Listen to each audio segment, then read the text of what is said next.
So welcome to the Global Discussions with creatives, leaders and thinkers. Today I'm joined by Arne Maus, and you're very welcome on to the podcast today.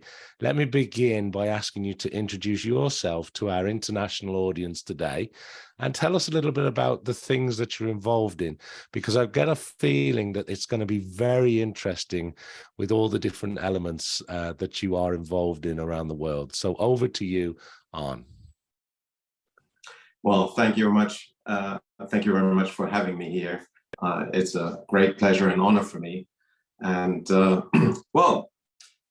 basically there are two things I'm really involved in. One thing is something called the Identity Compass. The Identity Compass is a profiling system which measures how people construct their thinking in a very detailed and a very precise way. There are thousands of profiling systems on this planet. Most of them just put people into 4 or 8 or 16 boxes, and some do people put into 200 and something boxes. That's the most you usually can get. My question to those people who love that is, well, would you like to use a smartphone with just 4 or 16 or just even 256 pixels? Would you like to use that? No, definitely not. The Identity Compass generates such a big number. I calculated that once. I even don't know how to express it. But I can tell you, with currently 8 billion people on this planet, and if you believe in reincarnation, you can reincarnate 4.5 billion times before you have to pick up a used profile. It's incredible.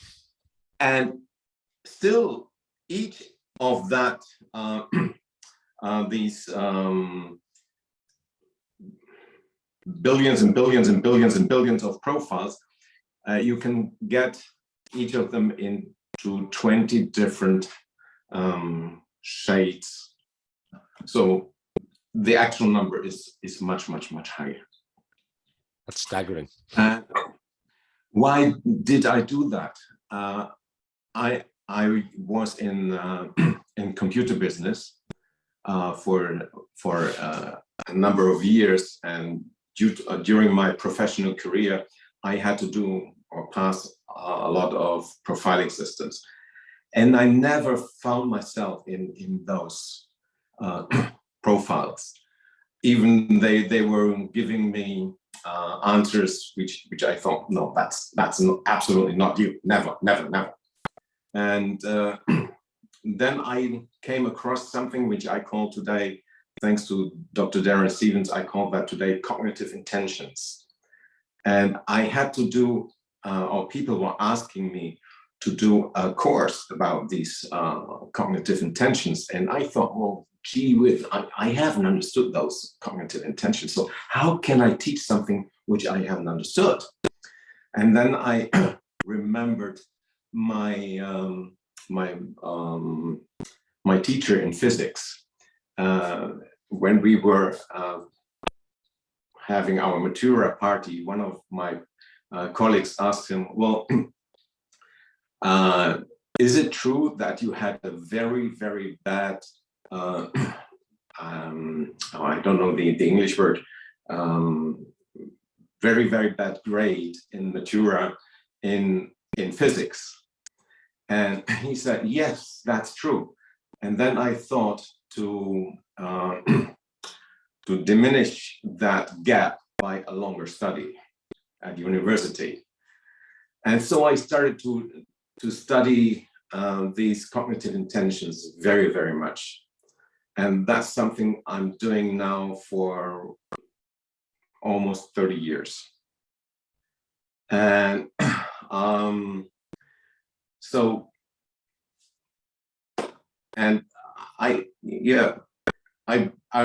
in the beginning, I was asking a lot of colleagues, oh, can you tell me something about that? I have, these and these and these questions. And they all went, oh no, these questions, don't ask them. They will put you on the wrong path. Those are not appropriate questions. And finally, I came across one of the leading hats in a certain psychological field, which is Robert Dilts. And I asked him the same questions, and he went, interesting questions, Arne. I don't have an answer, but I think there should be one or some. And I said, well, how about finding out? And he said, oh, yeah, that's a good idea. Well, how would you like to do that? I said, well, we probably should develop a questionnaire and then get many, many people answering it. And then we go through it statistically, and we should find some answers. And then he said, yeah, can I support you? Yes, of course. Please send me some material. And he sent me some unpublished material, at least at that time unpublished. And I started to develop a questionnaire, which took me, together with a colleague from Munich, about 4.5 years for the first shot. And then I used it in a training for German subsidiary of a Swiss company, where I introduced myself as a trainer. And the CEO of the company said, well, Mr. Maus, we have here a problem in one division. The servers and the sales, they're fighting each other, and they're fighting each other so bad that customers complain not anymore with the division manager, but directly with me. And I'm fed up with that. I'll give you 2 days to fix this. Can you manage? And I took a deep breath and said, yes. Because I knew I had that questionnaire. And I sent it out to everybody. And the salespeople all answered, yes, yes, yes. So we learned something about ourselves, great. And then the service people showed up with the trade union. Psychological profile, not with us. And then I explained to them why I need this. So I even don't want to know who answered which questionnaire. I just need the results so that I can help to overcome that bad situation. And then they agreed, all of them, to do it. And then I published, all the results anonymously onto the wall. And I went through, scale by scale.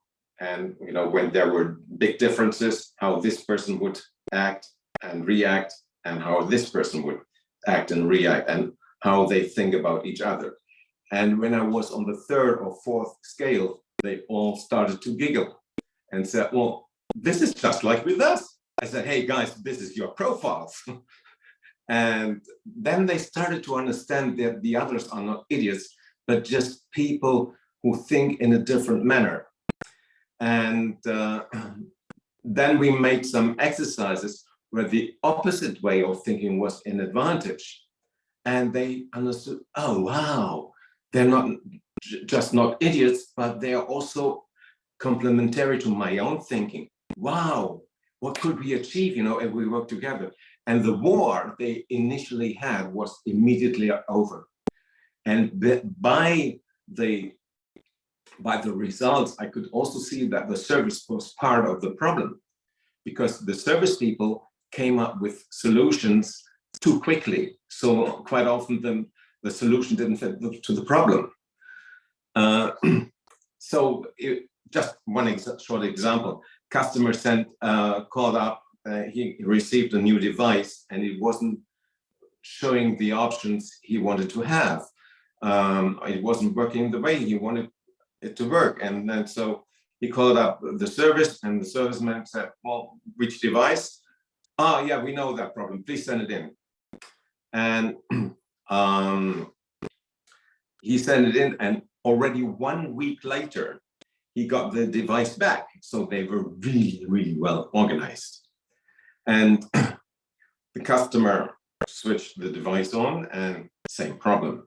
So he called again the service. And this time he wasn't that nice. And he said, well, you haven't done anything, you know, blah, blah, blah, blah, blah. And the serviceman said, we have checked it, everything is okay. Yeah, but it doesn't show that. And then, okay, have you switched on this item in the menu? Go into the menu to that and that item, and is this on or off? It's off. Okay, switch it on. Yes, okay, and now it's working. So was the customer happy now? No, because he thought, well, that bloody idiot, he could have told me already a week ago. And was the serviceman happy that he could help the customer? No, he just thought he's too stupid to read the fucking manual. And so we did another 2.5 days training where we developed a procedure how to come from global questions step by step into more detailed questions. That's something which following such procedure-oriented people can do very well. And all the service people were very procedure-oriented, but those people are not able to develop a procedure. They just can follow it. You need option-oriented people to do, to make procedures. And so I help them because I'm very option-oriented. And so, and after that, there was no claim anymore for 4.5 years. And then this department or this division was sold to another company, and I lost simply contact. And this really convinced me, well, that's something which should go to the world. Because originally, I just wanted to have it for myself to do my own studies. That was the idea. So I brought it, to the market in Germany. And then a lot of potential customers said, well, where is the scientific proof that this is valid? And it measures what you tell us that it measures.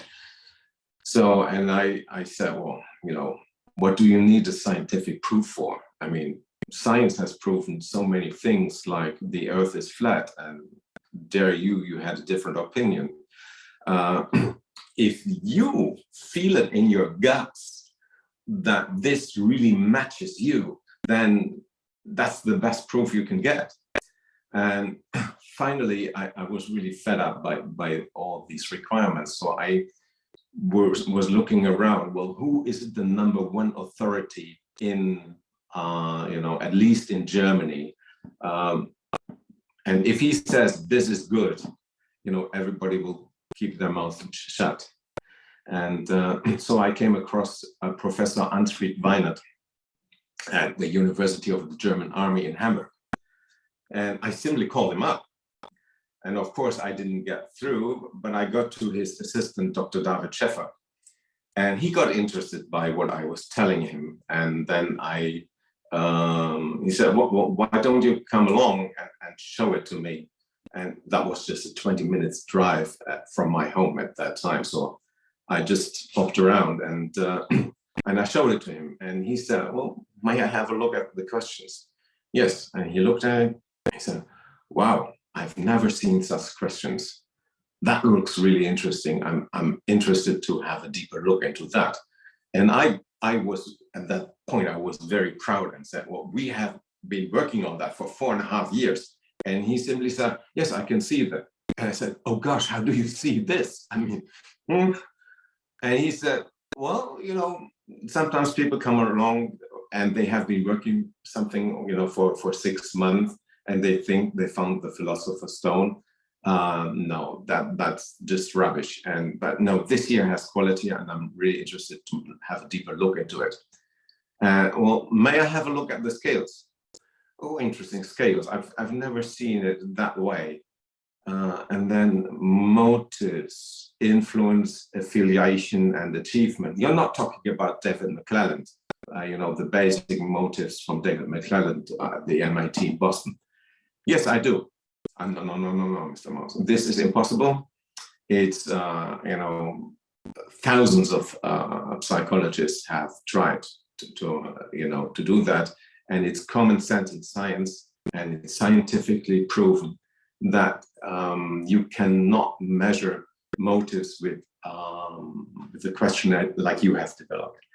This is only possible with a so-called projective test, where you see some fuzzy pictures and you interpret what you see. And then if somebody is well educated and has at least 2 years of experience, he can guess somewhat your motives. And I said, well, at least we're measuring something, so let's have a look what it is. And he said, yeah, good idea. 3 months later, he came to me and said, congratulations, Mr. Maus, you've done it. So I have to excuse with science for doing something which is impossible. And my excuse is I didn't know. That's very good. Very good. Yeah. So today, in terms of obviously there was 4.5 years went into it.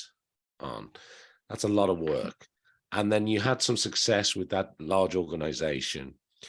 And then, you got involved then, and you had some more, I suppose, authentication of the work. What about use cases today? Because obviously you set your business up quite a number of years ago now. Yeah. So how is it used today? Like, what kind of activities are you involved in today when it comes to this great body of work that you've really poured a lot of heart, passion, and soul into? Well, actually, Dr. Schäfer found at that time that some of the questions were very strong and some were a little bit weak. And he gave me about 6 suggestions, which I followed all of them. And then he retested, and he was blown away by the results then. And he said, well, he expected some improvement, but never that much. We have now Chrombus Alpha, the inner consistency, which is basically if you take the answers of one half of the question and compare them to the other half of the questions, they should be about the same. If they are like this or like this, then there's something wrong. We have an inner consistency of 0.70 to 0.95. 0.70 is the minimum in average required, but we have in average 0.85, which is extremely good. And due to that, he gave to me something he had developed as an exclusive license worldwide, where we measure the working climate. And it's interesting to see how people think and how this correlates with the working environment, and vice versa. So today we can measure whether somebody is in the danger of burnout or is in the danger of bore-out, which is interestingly almost as often as burnout. And we can see whether somebody is running a self-sabotage strategy. Because all of this are mental strategies. Burnout is a mental strategy. Yeah. That's something I learned by the Identity Compass. And the Identity Compass, that's the name of the tool, is now available in 21 languages and in more than 40 countries. And you can answer it, for instance, in English, and you can look at the results then, of course, in English, but also in any other implemented languages like Russian, Indonesian, Japanese, or Turkish, or all Western European languages are in there as well. Yeah, it seems to be exceptionally well regarded. Yes, it is. I have one customer from South Africa. He had much more experience with personality profiles than I ever had. And he was using the Identity Compass, and then he called me just to tell me, hey, Arne, the Identity Compass is not years ahead of the competition, but light years. That was wow, of course. But at the same time, it's also the kind of problem. It's people don't believe it, how good it is, until they have done it for themselves. And then they are just blown away. So can I ask you something then, on, because I know that you wrote a book, Getting People Right. Getting People Right was the title. Yes, and that, I think, exactly. is on its third or fourth edition now.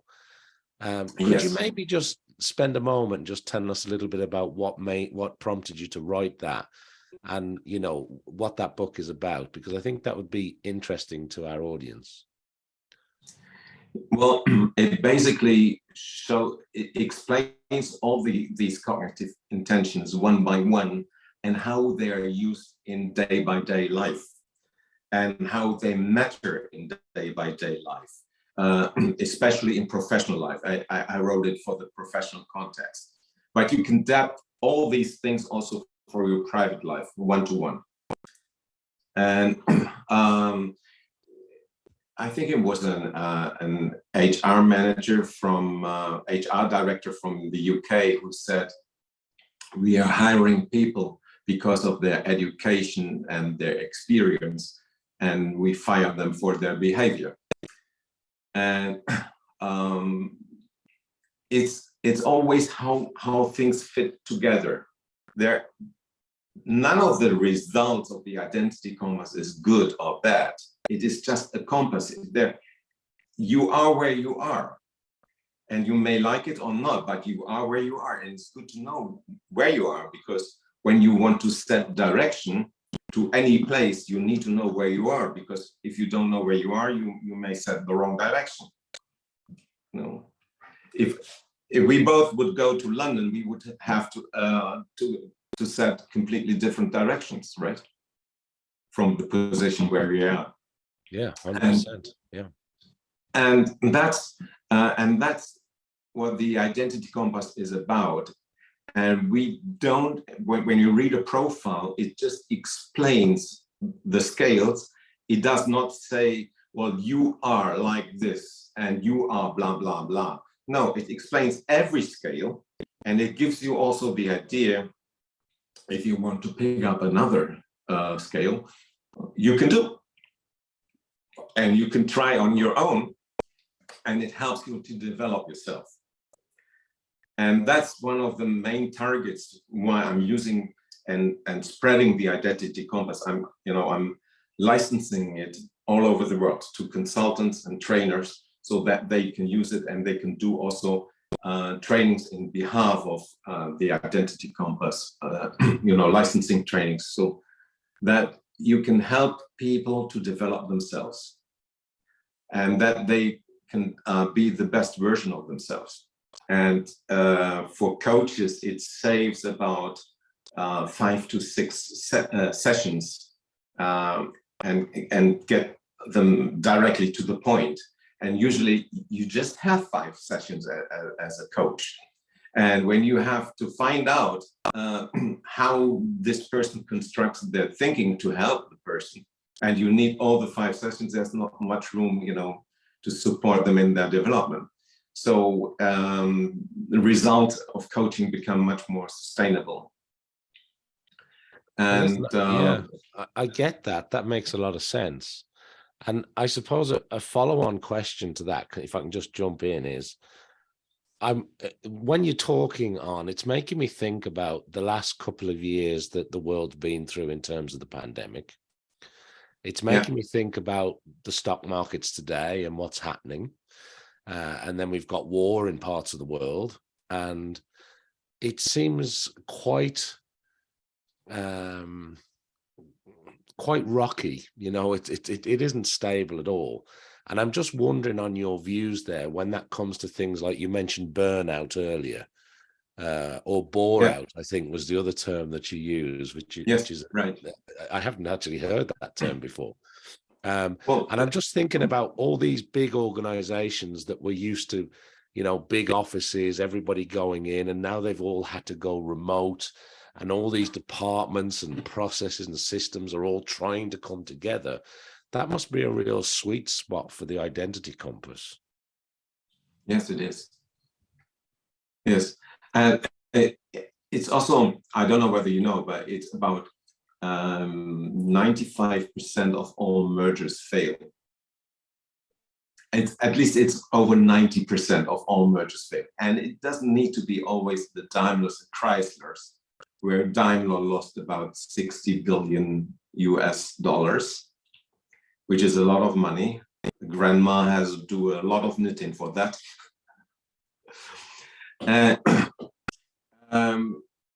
What the identity compass can do, it can measure the culture within an organization. So once you know the culture, you know how to build bridges. And bridges are the most complex and complicated buildings you can do. But if you don't have them, you go just down and you fail. And at least you have then a good foundation to say, yes, we do this, or we better stop it. Because it's not the spreadsheet which tell you, companies are much more than numbers.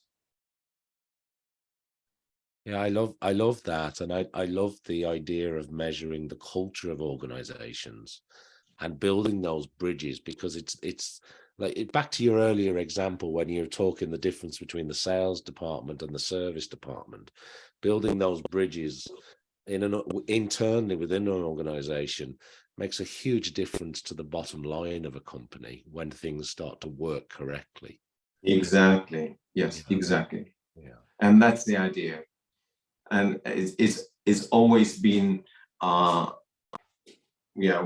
of my core values, to help people to live a better life, because I've been going through, when I was still working in companies, I've seen so many things going wrong, and I was sometimes also part of doing things wrong. And the last company where I was employed had a growth rate of 100% in 1 year, which is fabulous. And they had, at the beginning of the year, they had 30 employees, and by the end, 31. So you think everything is perfect. Well, beside the fact that 29 people left the company within that 1 year, and I was number 29. And 1.5 years later, the company went bankrupt. So at that point, that was really a turning point for me. And I said, well, Arne, you know now how not to do it, but how to do it better. And this gave to me a lot of motivation to become a trainer and to bring this knowledge then to companies. And I think that's interesting, Arne, because what you've said there is that, like, my initial thought was when you said, they had, relatively small amount of employees, 30 odd employees, but in the year they had 100% growth, yet they had roughly the same amount of employees. And I'm thinking, well, that's great. Their business has grown by 100%. Their costs are pretty stable.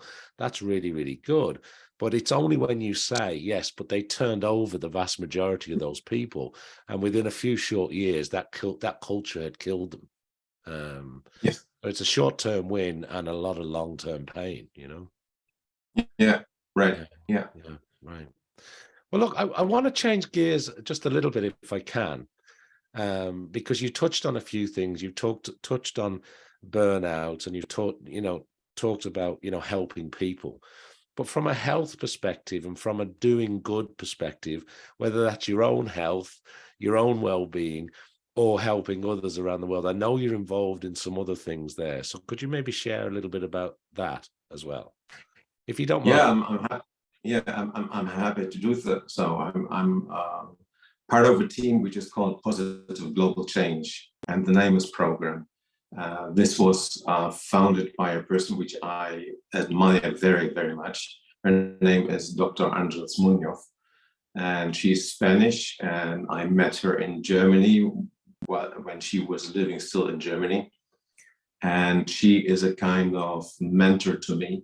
And about 14 or 15 years ago, she introduced me to something which is called immune regulators. And ever since then, I'm taking these immune regulators. And I was taking them for about 1 year, and I thought they don't make a difference really. And I went to my wife, but just in that moment, I realized that my sinusitis problems I had here, or sinusitis problems I always had throughout my life, was gone. And I went to my wife and said, hey, it's gone. Do you think it's related to those capsules? And she looked at me and said, hey, Arne, are you crazy? You have been taking you had to take antibiotics for up to 5 times per year in recent years.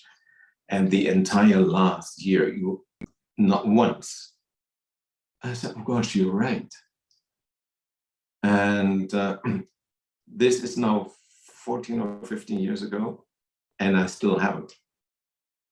So, and what it made me feel better, it made me feel younger, and I even look younger. Well, I was going to say, I don't know if you're familiar with the film Benjamin Button, but you're getting younger as I look at you through the years. I don't know what magic is going on there, Arne, but you're definitely looking better than you did 10 years ago, 20 years ago, you know? So there's some magic happening there for sure. Yeah, yes, it is. They have a juice which is made from red fruits from all over the world. There's even also the acai fruit from the Amazon is in there, and it's containing also these immune regulators. And they have made at the Longevity Institute of California, they tested it, and they had a test group of 50 people or something. And they splitted them into groups, and they were all between 50 and 70 or something like that. And one group got this special juice, and the other group got a nice fruit juice. And it was in a double-blind test. And before they started the test, they were detecting the biological age of each person, which is different from your life age, right? Or can be different. And what happened is that after 6 weeks, when they stopped that test, there was no change on the fruit juice group, on the normal, but on the special fruit juice, they were in average 5 years younger, the biological age, which is incredible. And I found it on myself. I was taking that fruit juice for about 3 years. In between, I never met my partner from Norway. Or just after 3 years, I met that partner from Norway. And the first thing she said to me when she saw me, hey, Arne, what have you done? You're looking so much younger. Which was a kind of surprise for me, just because I see myself every day in the mirror. So I don't see the difference. Yeah, but you celebrated a big birthday not too long ago, and people must say it to you. You must get it all the time. Yeah, that's right. Yeah, I'm happy to tell that I'm over 70 years old now. I turned 70 last November. Yeah. Well, yeah. I didn't want to say, but thanks for sharing that, because I think I'm okay with that. Yeah, you're definitely whatever you're doing something right. That's for sure. Yeah, well, those things help. The other thing is that you eat well. You wouldn't put rubbish in your car, as gas. You would always take, the right version for it. So the same is true for the human body. And the other thing is you have to love yourself. And that's something one of my favorite advices I give to people is, I tell them, when you wake up in the morning and you go to the bath, look into the mirror and say, "Hi, honey, I love you." You know what, Arne? I love that, because on one hand, you're extremely scientific. You've got 4.5 years into these questions. You're dealing with top doctors and scientists, and you're really studying things down. And yet, on the other side of that scale, you've got the emotion and the love, which I suppose ties back to a little bit into human behavior, I suppose. But yeah, I mean, to me, it's just important to help people. I got this advice once too, and when I tried this the first time, I thought I need to diminish in the floor, I was just thinking, no, I can't do that. But today I can look into my eyes and say, "Hey, good to see you. I love you." And that's very cool. And that takes some time, yes. But what happens is you feel better. And if you don't love yourself, why should anybody else love you? So it's all starts with yourself. And the other thing is, you can't change other people.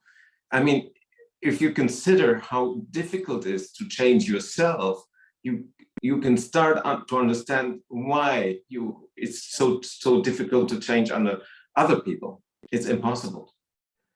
Yeah, and I suppose a lot of your work and research, it helps people understand other people, not necessarily change. Yes, right? It's the coming together of the different behavior types. Yes, exactly. That's the main goal. Yeah. By the way, but I was talking about that positive global change, and Dr. Andres Munoz, she is for about 10 years. She is, she loves dolphins. She loves dolphins ever since she was a kid. And when she was 5 years old, she decided for herself, one day I'm going to help dolphins. But she never knew how to do that. And then she started this business with these immune regulators. And what happened is she made so much money, through the team, that she pays for 10 years now for the dolphins in the bay in Japan. And they pay the fishermen that they don't slaughter the dolphins anymore. And it is controlled. So they don't just get the money, it's also controlled. So it's proven it helps. And there is a very nice area nearby Barcelona, which is Mont La Bassa. And it's a refugee area for, what's it called? For animals. So there are pigs, like a sanctuary kind of thing. Yes. And there are hundreds of animals which, bird left alone, or, cats, dogs, birds, pigs, goats, sheep, horses, cows, everything. And they all live in peace together. Then that's amazing. And there's even a donkey. And I was, I saw that donkey, very nice donkey. And the owner of that area said, well, that you can see this donkey is due to your team, because this donkey came here pregnant, and the baby inside the mother died. And there were two options only. Option number one, an injection, which cost 100 euros. And we could just afford this. The other option was very complicated surgery, cost 7,000 euros. And the team paid for it. So the donkey was saved. I love, when you then look into the eyes of such an animal that is happy to be alive, then, yeah, that's the right way. Very good. So the profits and the revenue that's coming from that sort of business that you're also involved in, you're also able to do some good things in Yes, the world. Yeah. we pay for the also for picking up plastic from the ocean cleanup project. We paid several times 50,000 euros or something. Yeah. Very good. Very good. Excellent. Excellent. Well, Arne, before we run out of time, I want to ask you a couple of other questions if I can. And thank you for sharing everything you've done so far. We've talked a little bit about your own book, but I'm interested when you read, whether for business or for pleasure, what are the kind of things that you read? Are you an audio book person? Do you read, books off a bookshelf? Are you searching white papers and documents online? What do you read? What are the genres? What do you like? Well, what I like when I read a book, I really love to have it in my hands. So I'm not a person which is having something like a Kindle or ebook reader. I don't have that. And well, I love to read books, about psychology. Yes, especially I love to read books from or about Milton Erickson, whom I admire very much. I learned a lot from him, even though we never met. And I love to read books, crime stories or spy stories. So for entertainment,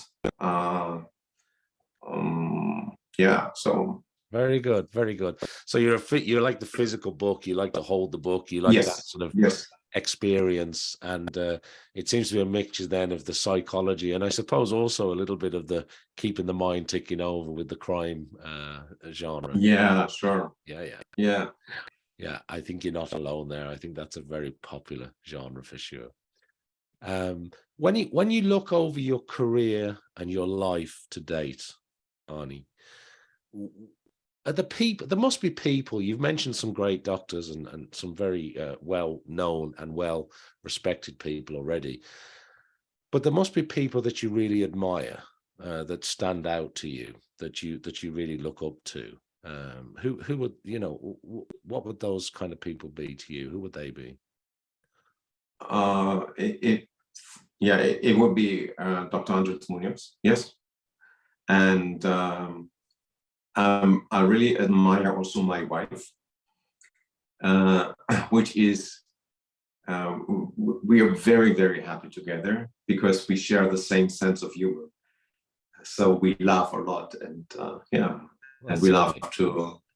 Yeah, that's really lovely, and I'm very, very grateful for that, because I know how difficult it is to find a person which fits that much to yourself. Yeah, that's lovely. Thanks for sharing that. When you think about advice that you've received, I'm thinking back to when you were talking with the military, when you did the first sort of, you were sharing the questions and you were given some advice or some things to change or tweak maybe. But throughout your life, this could be from your childhood or it could be from your business endeavors or your studies. What's the best advice that you think you've ever received? Or if you share advice with people, what advice do you like to pass on? What stayed with you? Well, yeah, actually, it's the mirror example. That's, I think, the most important one. And the other one was from my teacher in physics. If you don't have the knowledge, simply study it, and you get the knowledge. Yeah, that makes a lot of sense. Makes a lot of sense. But the mirror is number one, right? You Yes, stick with that. Yeah. Okay. Very good. As we record this, we've got a new exciting year ahead. I'm just wondering, from your perspective, when you think about your next 3 months, your next 6 months, your next 12 months, what's taking up your mental capacity? What are you focused on? What are you hoping to achieve over the next year? What are you thinking about? Well, currently I'm working very much on the identity compass system to implement the 21st language, which is Turkish. And I'm working on new options in the software. The whole system is, by the way, online. It's a cloud-based software, so you can run it even from your smartphone. And I've got a lot of ideas to be implemented there. And yeah, so I keep my programmers busy. Sounds like you've got another year of heavy development ahead. Yeah, so that's great. No, years.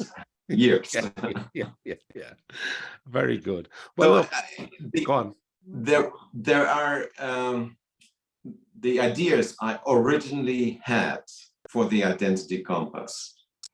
They're still, and that was 28 years ago. Actually, I started in January 95. So it's 28 years ago, and it's still not yet implemented. That's a lifetime of passion right there. Yeah. Yes, and you know, and the point is, once you have implemented something, then you find out, oh shit, there could be something more. So there are always new ideas, even though the original idea is not yet implemented. But many other things I wasn't thinking of at that time are implemented by now. So it's a great system, easy to use, and yeah. Yeah, and it comes across. You obviously love this stuff. I mean, you're obviously looking. Yes, I definitely do. Yeah, because it helps people so much, and I love to support people so that they can be their best version of themselves. I was going to say, before we finish today, Arne, I just want to ask you: is there anything that we haven't covered that you want to share with our audience today? And if people wanted to reach out to you or to find out more about all the things we've been talking about, particularly I'm thinking of the book and of course the identity compass, where's the best place that people can find you?